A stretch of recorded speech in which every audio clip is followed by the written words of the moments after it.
Hello दोस्तों।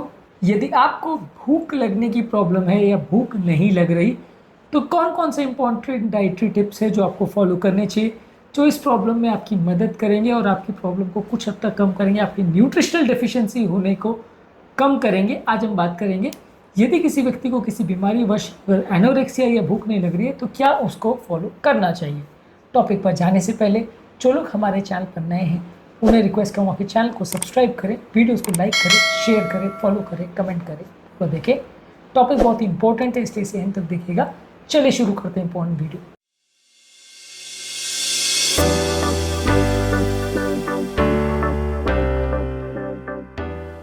सबसे पहले तो यदि आपको भूख नहीं लगती तो अक्सर आपको छोटी छोटी मात्रा में बार बार खाना खाने से थोड़ा फ़ायदा रहता है।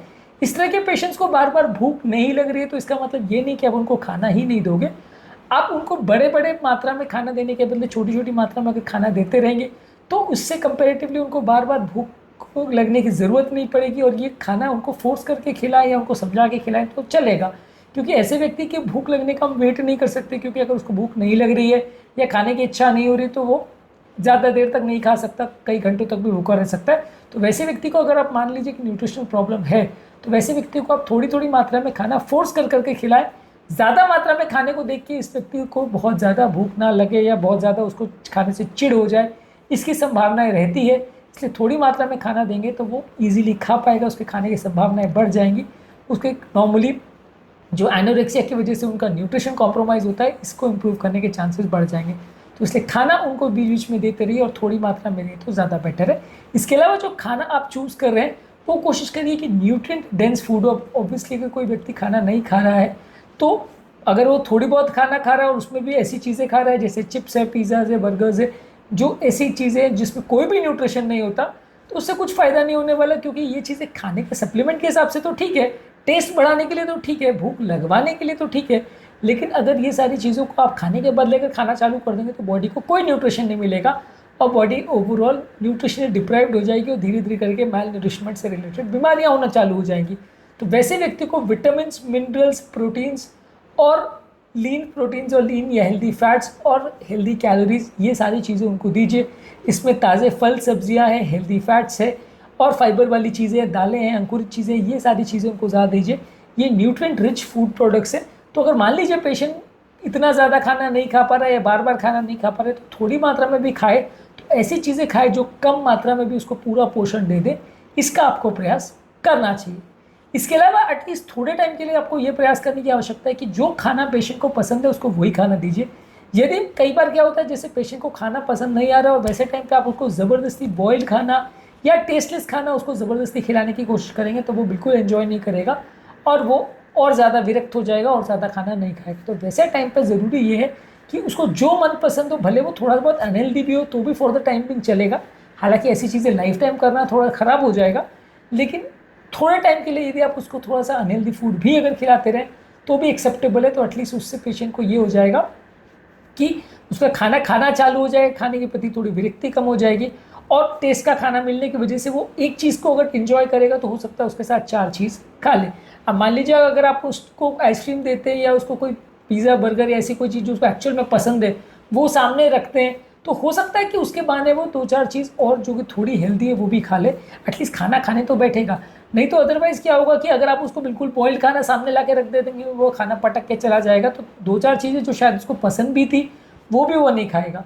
तो इसलिए एटलीस्ट थोड़ा बहुत उसको खाने में इंटरेस्ट डेवलप हो, इसके लिए वही खाना उसको दीजिए जो उसको पसंद है और फिर धीरे धीरे करके आप बाकी न्यूट्रिशन चीज़ों को ऐड करते जाइए।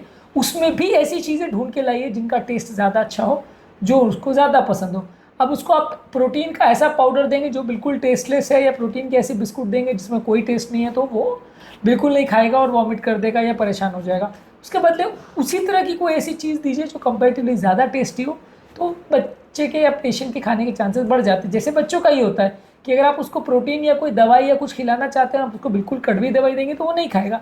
थोड़ी मीठी या इस तरह की चीज़ देंगे तो वो शायद उसको खा ले, तो कंपैरेटिवली आपका थोड़ा काम तो हो जाएगा।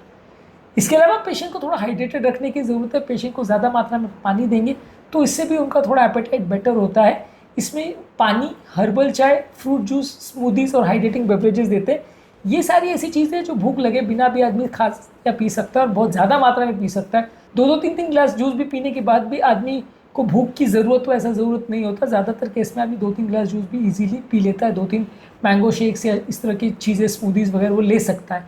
तो इस तरह की चीज़ों में उसको कैलोरीज या न्यूट्रिशन देने का प्रयास करें जो भूख की जिसमें रिक्वायरमेंट नहीं हो। अब खाना खाने के लिए आपको भूख चाहिए, जूस पीने के लिए उतना भूख यूजली नहीं हो सकता। कई बार ऐसी चीज़ें आदमी को भूख नहीं भी लग रही, पूरा खाना खाने के बाद भी आप खा सकते हो, तो ये चीज़ों में भूख का उतना रोल नहीं है। तो ऐसी चीज़ों के माध्यम से आप उसको न्यूट्रिशन पहुँचा सकते हैं। इसके अलावा कोशिश करिए कि माइंडफुली खाइए। इसका मतलब धीरे धीरे चबा चबा के हर एक फूड के कौर को एंजॉय करके प्रेजेंट स्टेटस में एंजॉय करते हुए उसको खाइए। यदि आप माइंडलेसली टीवी देखते देखते या बात करते करते खाना खाते हैं तो कई बार खाने का टेस्ट बिल्कुल नहीं आता। जो भी चीज़ें आप खा रहे हैं उसको थोड़ा सोच के, विचार के, ध्यान से करके खाएंगे तो ज़्यादा फ़ायदा आपको देगा और ज़्यादा उससे आपका ओवरऑल न्यूट्रिशनल वैल्यू भी बेटर मिलेगा और ओवरऑल आपको खाने की इच्छा भी ज़्यादा होगी। माइंडलेसली खाने के बदले माइंडफुली खाना ज़्यादा अच्छा है। इसके अलावा खाने का एक रूटीन डेवलप कर लीजिए और उस रूटीन को डेली फॉलो करिए। उसमें अलग अलग चीज़ों के मील्स का टाइम, स्नैक्स का टाइम, टी का टाइम या जूस का टाइम, हर चीज़ का टाइम फिक्स कर लीजिए। तो इससे बॉडी में जो आपके हंगर हार्मोन्स है वो उस टाइम पे एक्टिवेट होंगे, बॉडी का एक रिदम साइकिल डेवलप हो जाएगा।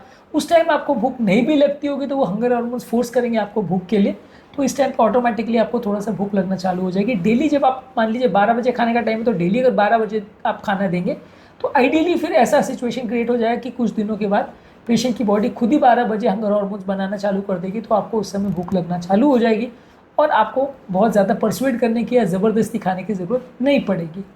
इसके अलावा एक सोशल सपोर्ट भी डेवलप करिए जहाँ पे फ्रेंड्स और रिलेटिव सब मिलकर पेशेंट को थोड़ा समझाने का प्रयास करिए, उसको इंकरेजमेंट दीजिए, उसको सपोर्ट दीजिए, बैठा के उसको थोड़ा टाइम दे के खाना खिलाने की कोशिश करिए और उसको थोड़ा अकाउंटेबल बनाइए कि नहीं इतना आपको खाना ही पड़ेगा, इतना आपको कंप्लीट करना ही पड़ेगा। ये जैसे बच्चे को आप खिलाते हैं कि ये प्लेट आपको कंप्लीट करनी ही नहीं होगी, नहीं तो आपको मोबाइल देखने नहीं दिया जाएगा या आपको जाने नहीं दिया जाएगा।